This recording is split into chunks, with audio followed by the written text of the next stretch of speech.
सुरुवात एका महत्त्वाच्या बातमीपासून करूया। महानगरपालिका निवडणुकांमध्ये मनसे स्वबळावर सगळ्या जागा लढवणार असल्याचं मनसे अध्यक्ष राज ठाकरे यांनी आज स्पष्ट केलंय। फेसबुक लाईव्हच्या माध्यमातून राज ठाकरे यांनी आज संवाद साधला। बघूयात राज ठाकरे नेमकं काय म्हणालेत। हा प्रसंग हा सांगणं गरजेचं आहे। सकाळच्या वेळेला जेव्हा आम्ही खाली कार्यालयामध्ये येतो त्यावेळेला आमची ओपीडी सुरू असते आणि त्यावेळेला एका चॅनलचे पत्रकार तिथे आले होते आणि त्यांनी मला सहज बोलता बोलता, एकटाच होता तो, सहज बोलता बोलता विचारलं त्यांनी की काय युतीचं काय चाललंय। मला काय माहित नाही म्हटलं, तुम्ही कोणाशी युती करणार की? तर मी म्हटलं सर तू बोलणी करायला जाणार का म्हटलं त्यांच्याबरोबर? नाही ना म्हटलं, तू कशाला विचारतोस या गोष्टी?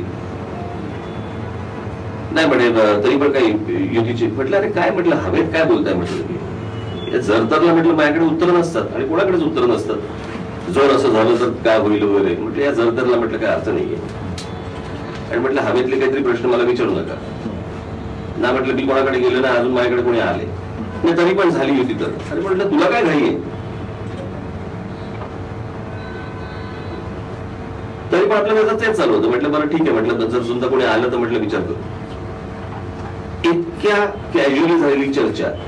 पण मनसे खरंच विचार करणारे प्रस्ताव आला तर आता कशाला काही अर्थ नाही। परत तोच प्रश्न तुम्ही मला विचारताय, आला तर तुम्हालाही कळणार आहे। तुमच्याकडे थेटही येऊ शकतो। थेट अर्थातच ना, माझ्याकडे आला तर तुम्हाला कळणारच आहे ना। पण आता कशाशी कशाला काही संबंध नसताना या गोष्टीला काय अर्थ आहे? पण आतापर्यंत कोणाचा प्रस्ताव आलाय? एक प्रश्न आलाय बघ, दिनेश दुखंडेंनी झी 24 तास मधनं विचारलाय, प्रस्ताव आल्यास कुणाशी युती करायला आवडेल, मोदी की उद्धव? मला असं वाटतं ट्रम्प।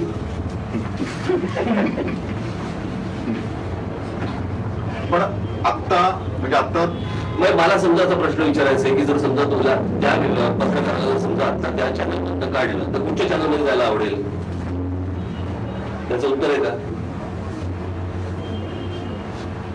हे जर त्याला काही अर्थ आहे का? पण नेमकी शिवसेना आणि भाजपच्या युतीची चर्चा सुरू असताना सगळ्या माध्यमांमध्ये ही बातमी झळकते। मला याच गोष्टींबद्दल मला प्रश्न पडतो की एखादी व्यक्ती माझ्याकडे येते, ती काहीतरी एक बातमी चॅनलवरती लावते आणि त्याच्यानंतर सर्व वर्तमानपत्र आणि चॅनल्स मला न विचारतात ती बातमी लागली म्हणून बातम्या लावून टाकता तुम्ही।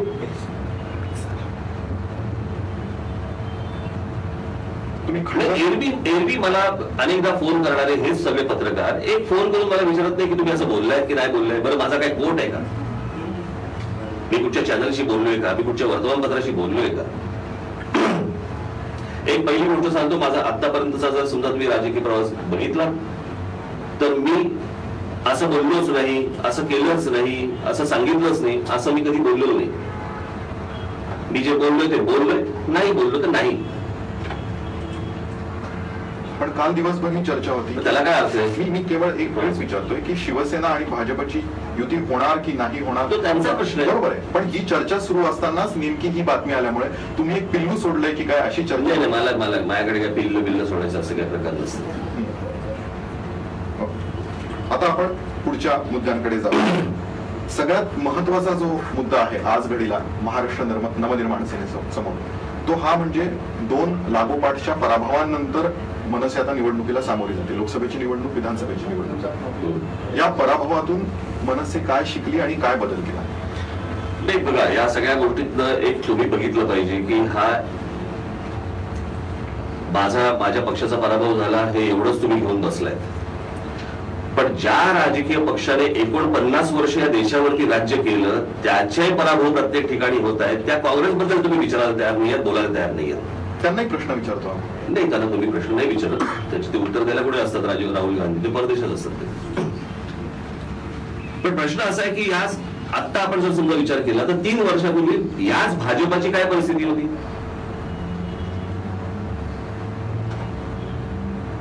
कोण विचारत तरी होतं का? हे आता ह्यांना जे काय ह्यांच्या बाहूमध्ये बळदी जे आले ते फक्त नरेंद्र मोदींमुळे आलं, अन्यथा ह्याला तरी कोण विचारते? लोकांनी जे लोकसभा आणि विधानसभेला जे मतदान झालं ते नरेंद्र मोदींवरती झालं, ह्यांच्या काही लोकल कोणाच्या ते तुम्हाला वाटलं दांडेमुळे मतदान होतंय? बघितलंय का त्यांना कधी? घरचे तरी करतील का? पण मूळ ह्या प्रश्नामध्ये प्रश्न असा आहे की ह्या सगळ्या चढ उतार हा प्रत्येक राजकीय पक्षाच्या आयुष्यात असतो. मान्य. पण उतारानंतर चढ असतो एवढे लक्षात ठेवलं पाहिजे आणि चढानंतर उतारही असतो. चढ उतार आहे हे मान्य आहे. माझा प्रश्न हा आहे की या उतारातून तुम्ही काय शिकलात आणि काय बदल केले मनसेमध्ये येणाऱ्या निवडणुकांसाठी? नाही, आता जे काय शिकायचं ते मी शिकलो, जे काय बदल करायचे ते मी बदल करतोय आणि यातच आपण पुढे जात असतो ना. म्हणजे तुम्हाला यश पण काही गोष्टी शिकवत असतं आणि पराभव पण काही गोष्टी शिकवत असतं. फक्त तुमची शिकायची तयारी आहे की नाही एवढाच फक्त विषय असतो. जी माझी तयारी आहे. ठीक आहे. पुढचा प्रश्न आहे पूनम यांचा. मनसेतले महाजन पूनम एवढंच त्यांनी नाव दिलंय. मनसेतले अनेक नेते इतर पक्षांमध्ये जात आहेत, नगरसेवक जात आहेत. हा प्रकार रोखण्यासाठी मनसे काय करणार आहे? नाही, यातला सगळ्यात महत्वाची गोष्ट म्हणजे जे जात आहेत त्यांना जाऊ देत. त्यांचे ते कोण आहेत हेही त्यांना कळेल. दुसरी गोष्ट म्हणजे माझा काही रिकामा पक्ष नाहीये. माझे असंख्य सहकारी या पक्षामध्ये आहेत जे प्रत्येक वॉर्डामध्ये प्रत्येक ठिकाणी आहेत आणि उत्तम काम करणारे उत्तम माणसं माझ्याकडे आहेत. माझी परिस्थिती भाजपसारखी नाहीये. मी 52 साली जन्माला आलेला एक पक्ष जो 80 साली नामांतर करतो आणि त्याच्यानंतर भारतीय जनता पक्ष म्हणून येतो. अगोदरचा जनसंघ, आता भाजप. आणि त्या पक्षाची परिस्थिती आज अशी आहे की हे फोन करून दुसऱ्या पक्षातल्या लोकांना विचारतात आमच्याकडे आम्ही उमेदवारी देतो. ती परिस्थिती नाही माझी. पण परिस्थिती वाईट आहे हे मान्य आहे तुम्हाला? अहो, भाजपची ह्याच्यावर वाईट आहे ना, त्यांच्याकडे उमेदवारच नाही आहेत. माझ्याकडे तर उमेदवार आहेत. आपण भाजपच्या नेत्यांशी बोलूयात, पण मनसेबद्दल मला प्रामाणिकपणे तुम्हाला वाटतं का आता परिस्थिती वाईट आहे? अजिबात नाही. कशासाठी वाईट असण्याचं कारण आहे? आता खरी तर परिस्थिती त्यांची वाईट व्हायला सुरुवात होईल. आता भारतीय जनता पक्ष शिवसेनेकडे असलेलं फक्त एकच महत्वाची गोष्ट त्यांच्याकडे आणि ते म्हणजे पैसे. आता भारतीय जनता पक्षाचे जे लोक निवडून आले जिल्हा परिषद, पंचायत समिती आणि या सगळ्या ठिकाणी जरा बघा, तर तपासून तर घ्या जरा. त्यातले भाजपचे कोण आहेत आणि मूळ काँग्रेस आणि एनसीपीचे कोण आहेत? काँग्रेस एनसीपीच्या लोकांवरती निवडून येत आहेत आणि तुम्ही बातम्या टाकताय वर्तमानपत्रामध्ये भाजपची सरशी, भाजपची सरशी. पण भाजपच्या चिन्हावरच ते निवडून आले. अहो, चिन्हावरती माणसं कोण आहेत? पण इतकी वर्ष कुठच्या राजकीय पक्षामध्ये होते? मग आता पिंपरी चिंचवडला तर भारतीय जनता पक्षाचं नाव ठेवलेलं आहे, राष्ट्रवादी.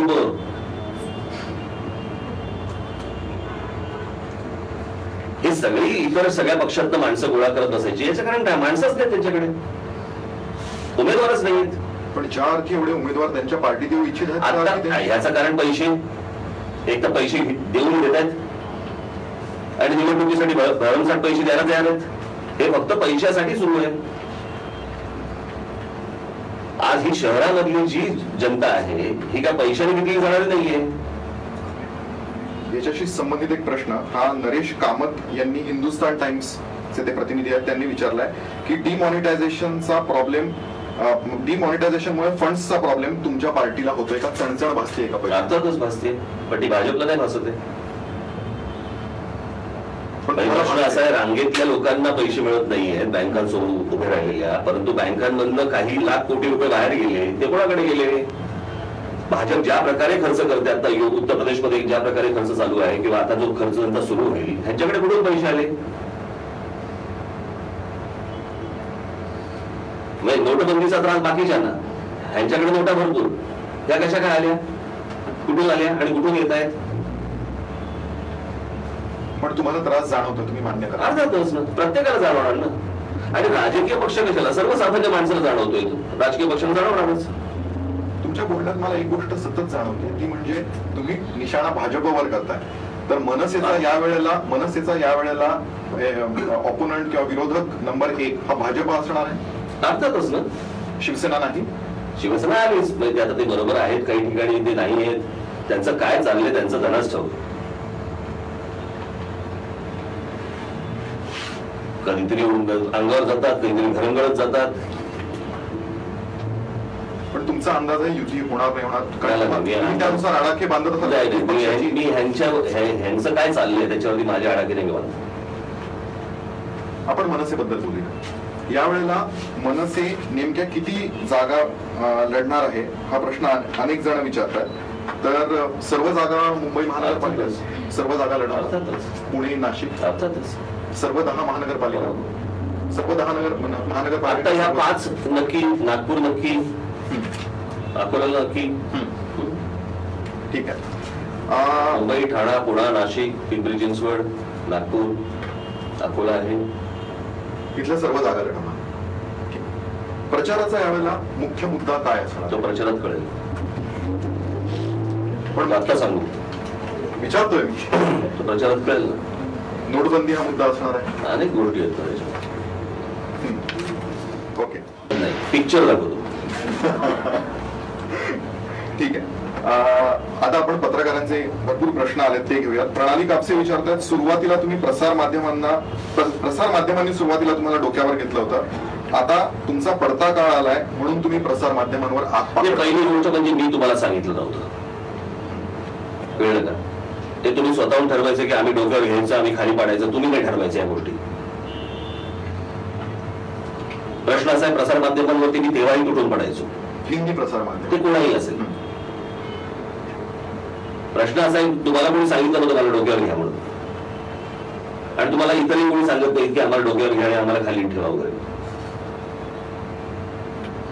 मला असं वाटतं महाराष्ट्रातली जनता ही ठरवेल की काय करायचं आणि काय नाही करायचं ते. आणि दुसरी गोष्ट म्हणजे आता ज्या प्रकारे वर्तमानपत्रांमधले काही वर्तमानपत्र पकडली आणि काही बरीचशी चॅनल्स पकडली, ही तर म्हणजे विकल्या गेल्यासारखी बातम्या टाकतात भाजपच्या. जवळपास विकले गेले. म्हणजे त्या दिवशीचा आकडा होता तुमचा काय तो आता नगरपालिकांच्या निवडणुका कधी झाल्या वगैरे त्या नगरसेवकांच्या 100 भाजपचे आले, 99 राष्ट्रवादीचे आले. हेडलाईन काय? भाजपची सरशी. का? राष्ट्रवादीचं का नाही? एका माणसाचा फरक होता ना. पण टाकताना ह्या बातम्या का टाकता तुम्ही? तुम्हाला म्हणायचे माध्यम बायस्ड आहेत. माध्यम नाही, पत्रकारांचा नाही विषय हा त्यांचे मालक सगळे विकले गेले आहेत. यांची सगळ्यांची कामं असतात या मालकांची. पुण्याचा सकाळ तर तो म्हणजे अगदी त्यांनी लोटांगण घातलेलं आहे भाजप समोर. तुम्ही लोटांगण म्हणालात, त्याच शब्दावरून एक प्रश्न आलाय. लोटांगणवरून हो, बघा ना. कल्पेश ललिता श्रीराम खैरनार या फेसबुकवर प्रश्न विचारतात. कदाचित हे तुमच्याच पक्षातले असतील, कारण त्या म्हणतात काल परवापर्यंत शेलार महापालिकेत भ्रष्टाचाराविषयी तावातावाने बोलत होते, आज चक्क लोटांगण आम्ही युतीसाठी तयार आहोत. तुमची प्रतिक्रिया काय?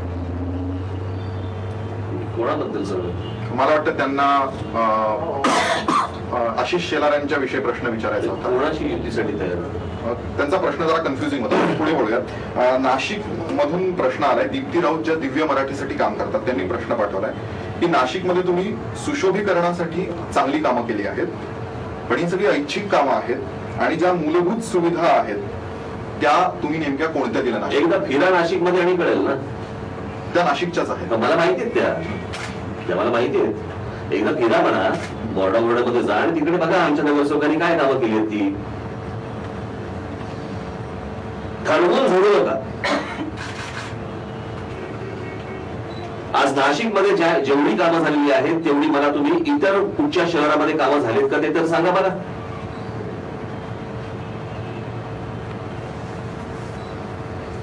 ज्या भारतीय जनता पक्षाच्या नगरसेवकांनी पुढे कुठचंही काम केलं नाही, इतर कुठच्या शिवसेनेच्या कुठच्या नगरसेवकांनी तिकडे काही काम केलं नाही, अशा सगळ्या परिस्थितीमध्ये माझ्या पक्षाने जे काम केलंय त्या प्रकारचे काम मला तुम्ही इतर शहरामध्ये दाखवा.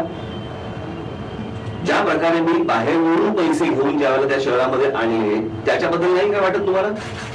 ते ठीक आहे, त्याच्याबद्दल बोलतात हा ते ठीक आहे, पण बाकीचं काय? अरे बाकीचं काय?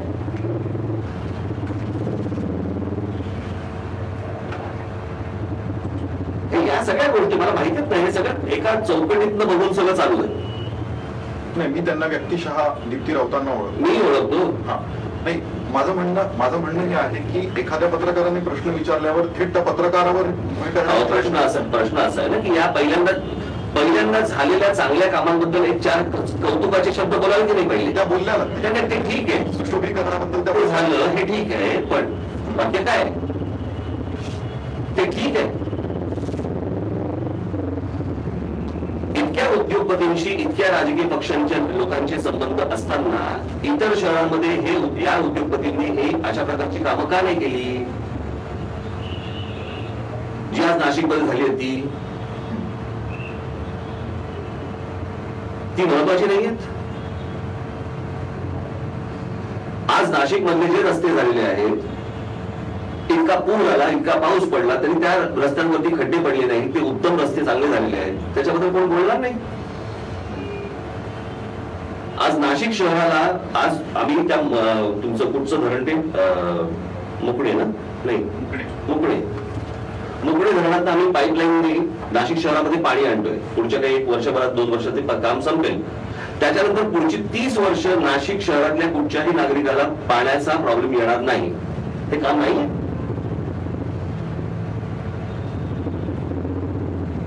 रस्त्यांची कामं झाली, पाण्याचं काम झालं, रस्त्यांचं बरंचसं कुंभाच्याच वेळेला कुंभाच्या केलं कोणी? महानगरपालिकेने केलं ना. प्रश्न असा आहे की मी जर समजा माझी सत्ता जर त्यावेळेला आली, प्रश्न असा पैसे अनेकांकडे येतात, त्यातले महानगरपालिकेने किती पैसे घातले हे बघितलं का तुम्ही?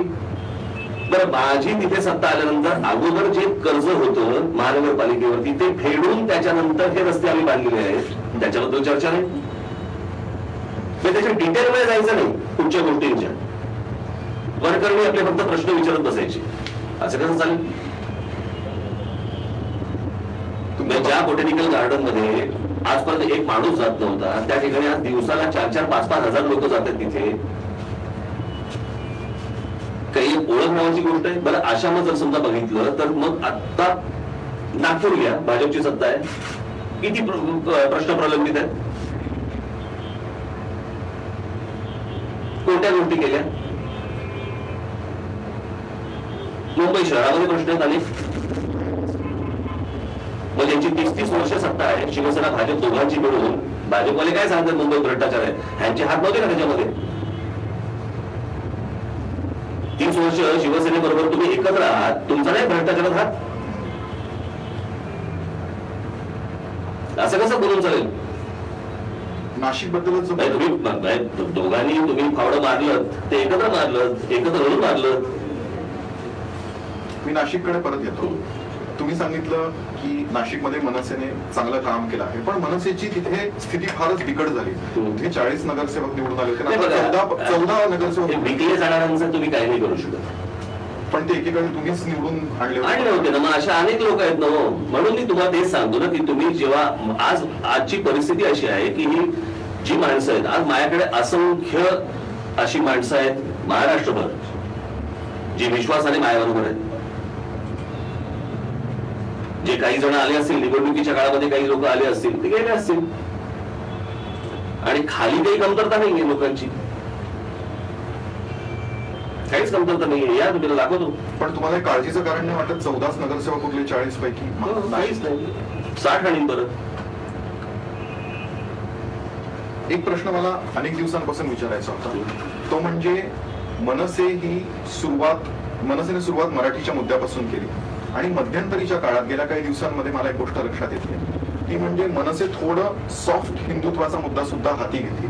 म्हणजे दहीहंडीच्या वेळेला सुद्धा तुमचं वक्तव्य होतं की केवळ हिंदू सणवारांना टार्गेट केलं जातं आणि इतरांना नाही केलं जातं. तर मनसे आता हळूहळू सॉफ्ट हिंदुत्व किंवा हिंदुत्वाचा मुद्दा धर्मांतर झालंय का?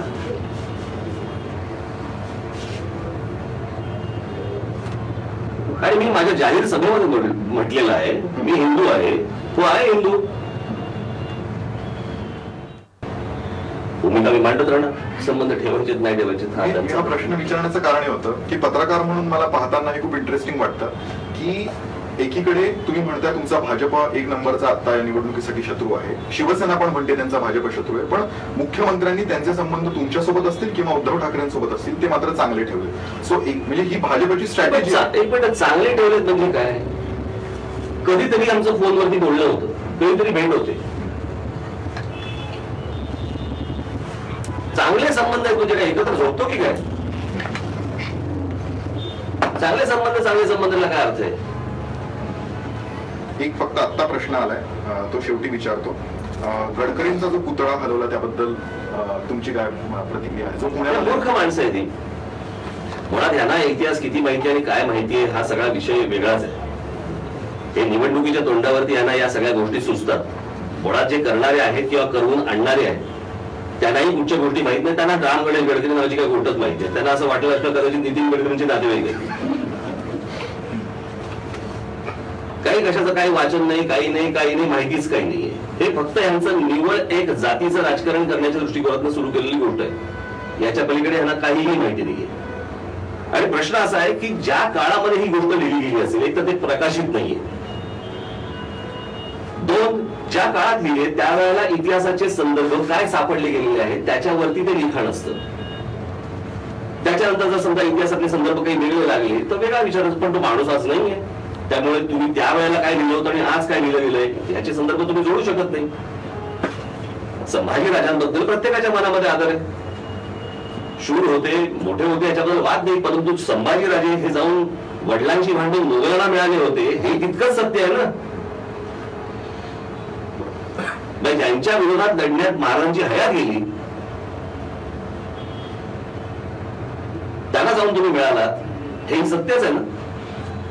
एक मी तुम्हाला सांगतो, या सगळ्या याच्यामध्ये जर इतिहासामध्ये पाहायला गेलो आपण तर छत्रपती शिवाजी महाराज ही एकमेव व्यक्ती अशी आहे आजपर्यंत.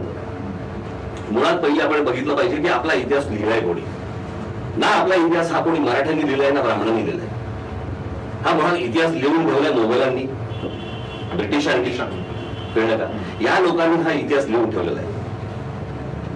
आणि ते सगळी पानं आणि त्या सगळ्या गोष्टी तुम्हाला वाचत वाचत वाचत वाचत पुढे तुम्हाला या गोष्टी लिहाव्या लागतात किंवा सांगाव्या लागतात. बरोबर. आता या सगळ्या याच्यामध्ये तुम्ही बघा की ज्यांचा शिवाजी महाराजांशी संघर्ष झालेला आहे ते मोगल्स असतील नाही तर ब्रिटिश असतील नाही तर अजून कोणी असतील. बरोबर. या लोकांनी इतिहास लिहून ठेवलेला आहे शिवाजी महाराजांचा आणि आपला. त्या संपूर्ण इतिहासाच्या पानामध्ये लढून देखील संघर्ष करून देखील छत्रपती शिवाजी महाराजांवरती एक डाग सापडत नाही. हे जसं महाराजांचं मोठेपण आहे तसं मला असं वाटतं त्या लिहिणाऱ्यांचं पण मोठेपण आहे. जर इतिहास बिघडवायचा असता तर त्यांनी तो इतिहास तेव्हाच बिघडवला असता.